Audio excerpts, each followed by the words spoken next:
हम्म, हर साल ना करीब 24 लाख से ज्यादा छात्र एक ऐसी दौड़ में भाग लेते हैं जहां जीतने वालों का जो प्रतिशत है वो महज 0.04% है। हाँ, जो कि एक बहुत ही मतलब डरावना आंकड़ा है। बिल्कुल। कोई भी साधारण इंसान अगर इस आंकड़े को देखेगा ना तो वो तुरंत हार मान लेगा। मतलब शून्य गुंजाइश, इतना अथाह सिलेबस और ऊपर से समय की टिक टिक करती घड़ी। सही बात है। तो चलिए आज इसी असंभव सी लगने वाली चीज को थोड़ी गहराई से समझते हैं। आज हमारे पास एक बेहद रणनीतिक और चौंकाने वाला दस्तावेज है। इसका नाम है NEET UG zero to hero plan PDF. और ये कोई साधारण टाइम टेबल नहीं है। हाँ, हमारी इस गहन चर्चा का मुख्य मिशन ही यही डिकोड करना है कि कैसे कोई भी छात्र, भले ही आज उसका ज्ञान एकदम शून्य स्तर पर हो, वो महज 10 महीने के भीतर अपने दिमाग को पूरी तरह से हैक करके भारत के टॉप 1000 मेडिकल छात्रों की सूची में आ सकता है। यहाँ जो सबसे दिलचस्प बात है ना, वो ये है कि ये दस्तावेज महज एक रूटीन के बारे में नहीं है। ये असल में जिसे हम कहते हैं ना कॉग्निटिव रीस्ट्रक्चरिंग का एक मास्टर क्लास है। कॉग्निटिव रीस्ट्रक्चरिंग मतलब दिमाग को फिर से प्रोग्राम करना। बिल्कुल।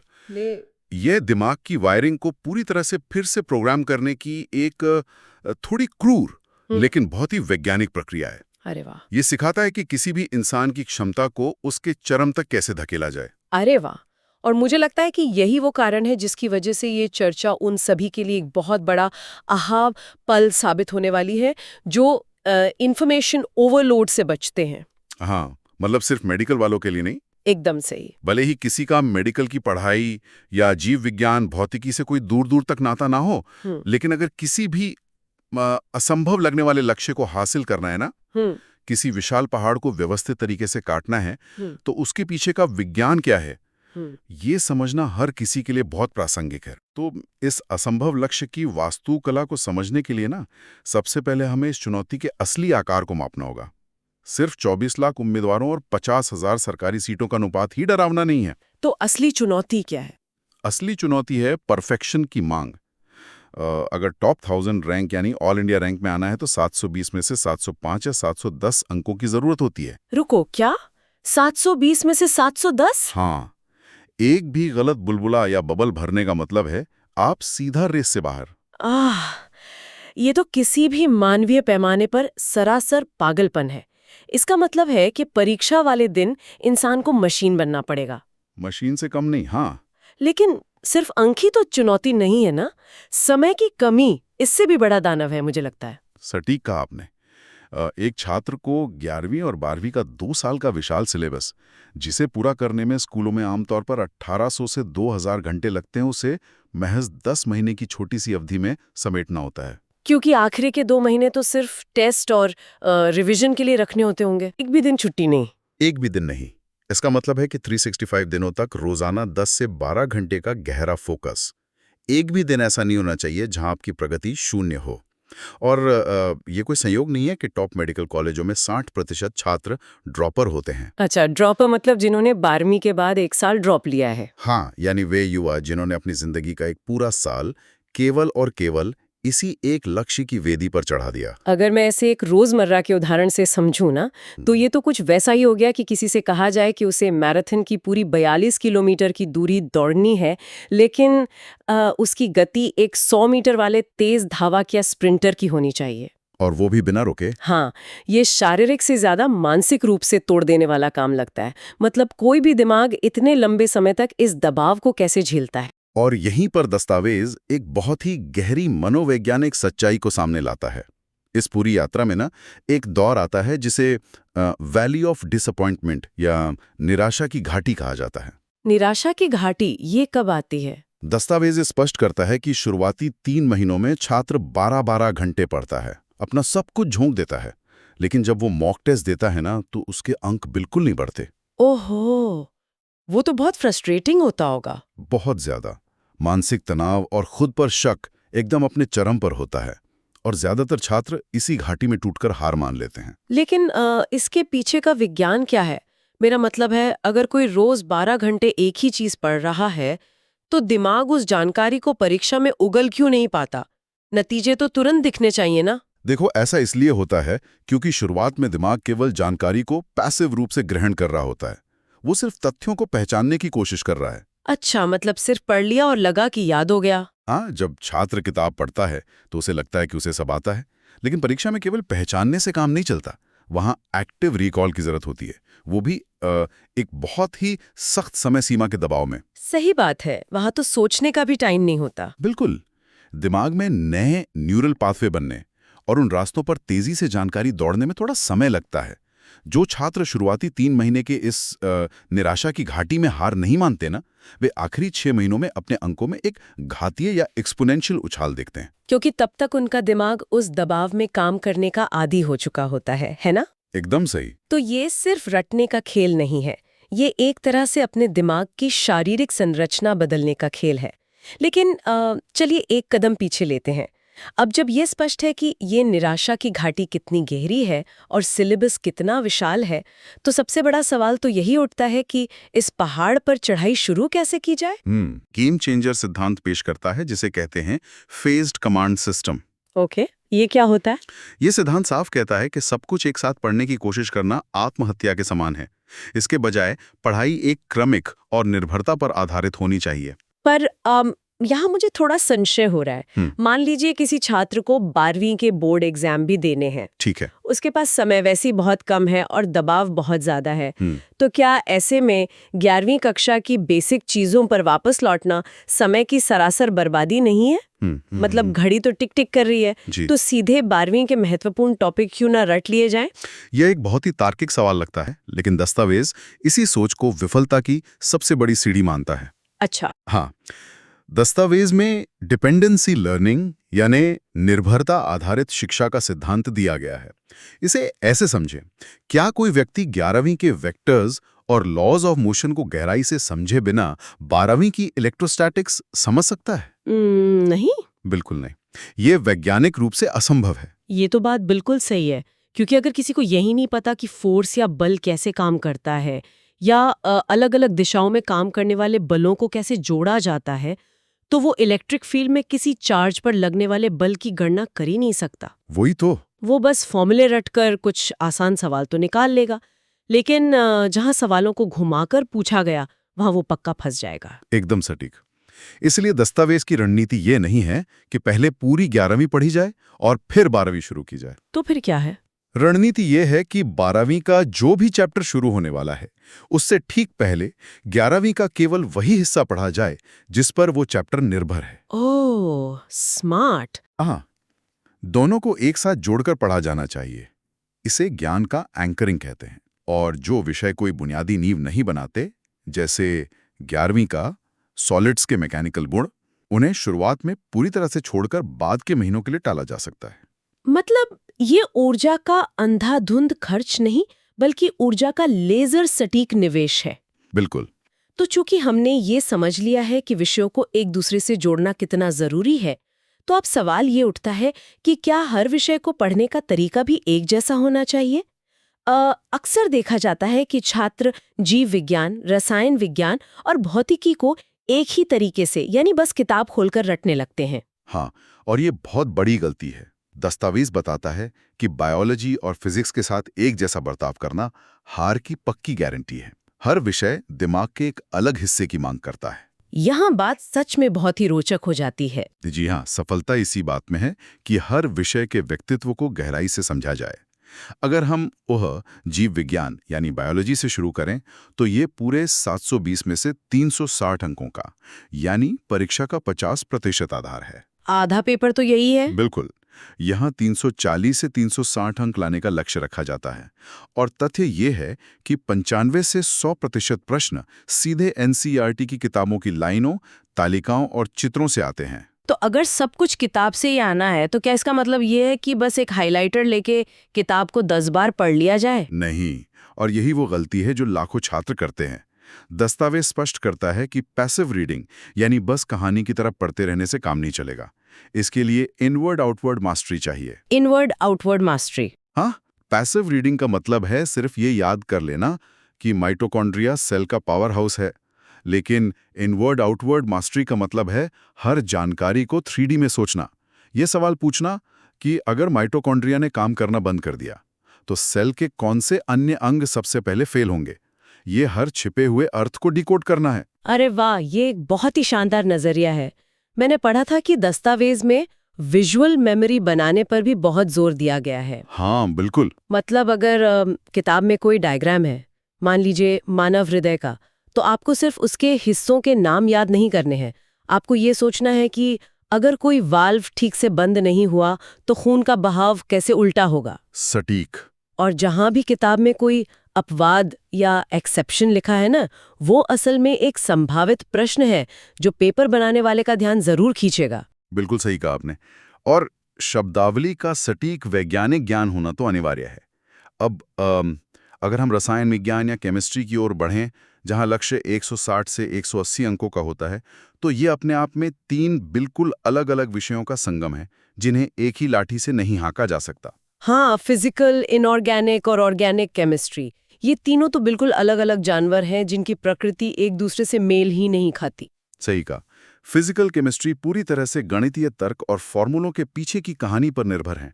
जब तक ये समझ नहीं आएगा कि कोई फॉर्मूला किन परिस्थितियों में बना है, जटिल सवाल हल नहीं होंगे। और इनऑर्गेनिक? इसके विपरीत इनऑर्गेनिक केमिस्ट्री पूरी तरह से याददाश्त और रटने पर आधारित है।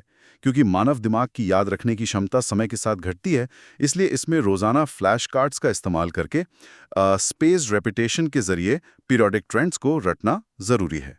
और तीसरी हो गई ऑर्गेनिक केमिस्ट्री। इलेक्ट्रॉन के प्रवाह के मैकेनिज्म को समझना होता है कि इलेक्ट्रॉन कैसे और क्यों एक जगह से दूसरी जगह जा रहे हैं। समझ गए। और अंत में आता है भौतिकी यानी फिजिक्स।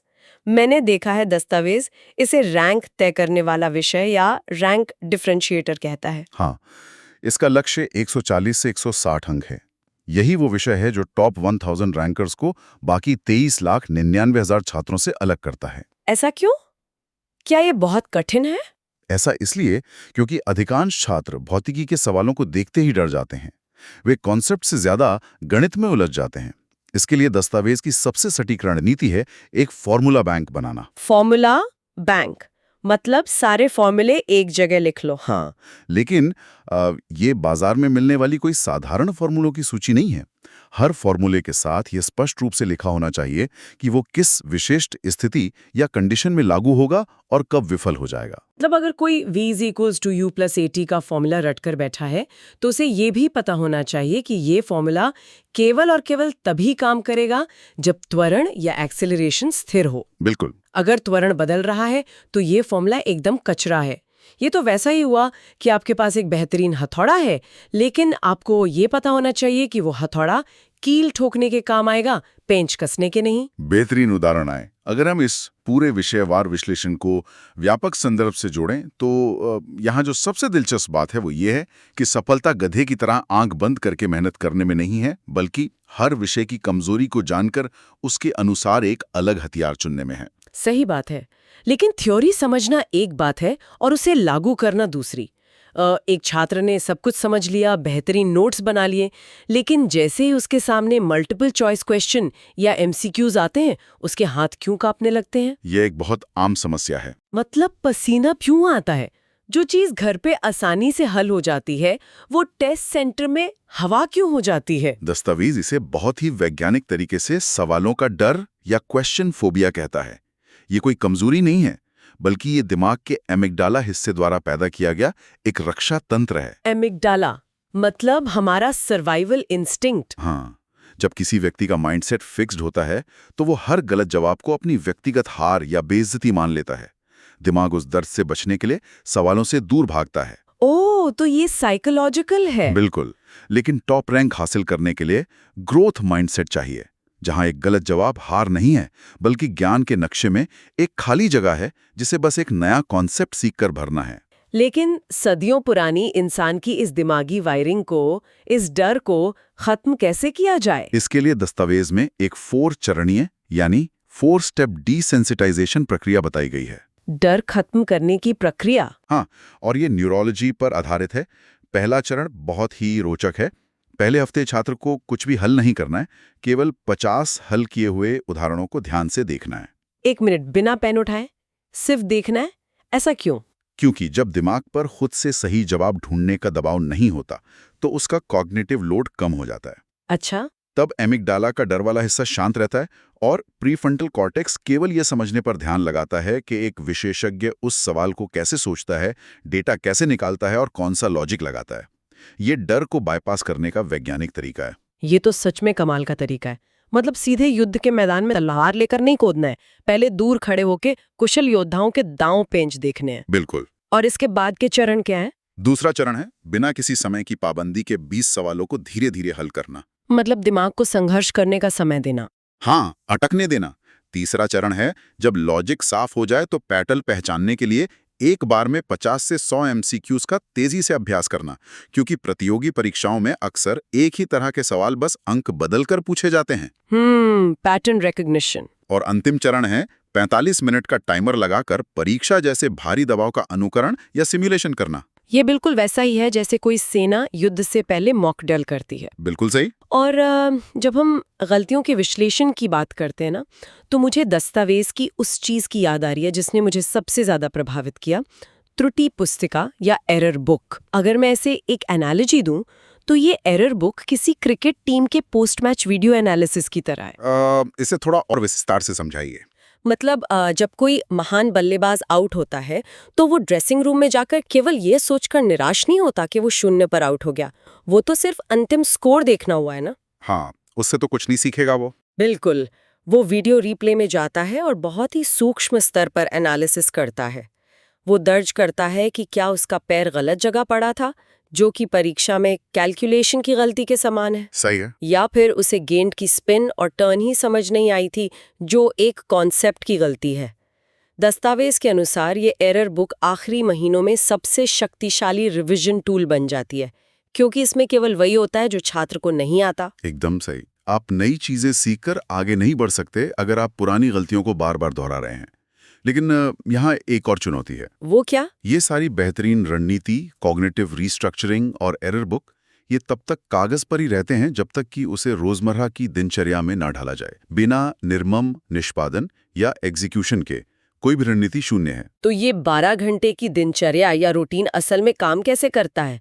क्योंकि इंसान कोई मशीन तो है नहीं। ये रूटीन इंसान की सर्कैडियन रिदम और ऊर्जा के अनुकूलन पर आधारित है। मतलब बायोलॉजिकल क्लॉक। हाँ, दस्तावेज सुझाव देता है कि सुबह 6 बजे उठकर सुबह 6:30 से 9:30 बजे तक भौतिकी जैसे कठिन और गणितीय विषय को पढ़ना चाहिए। क्योंकि सुबह उठने के तुरंत बाद इंसान की इच्छा शक्ति यानी विल पावर अपने उच्चतम स्तर पर होती है और दिमाग सबसे ज्यादा ताजा होता है। सही कहा।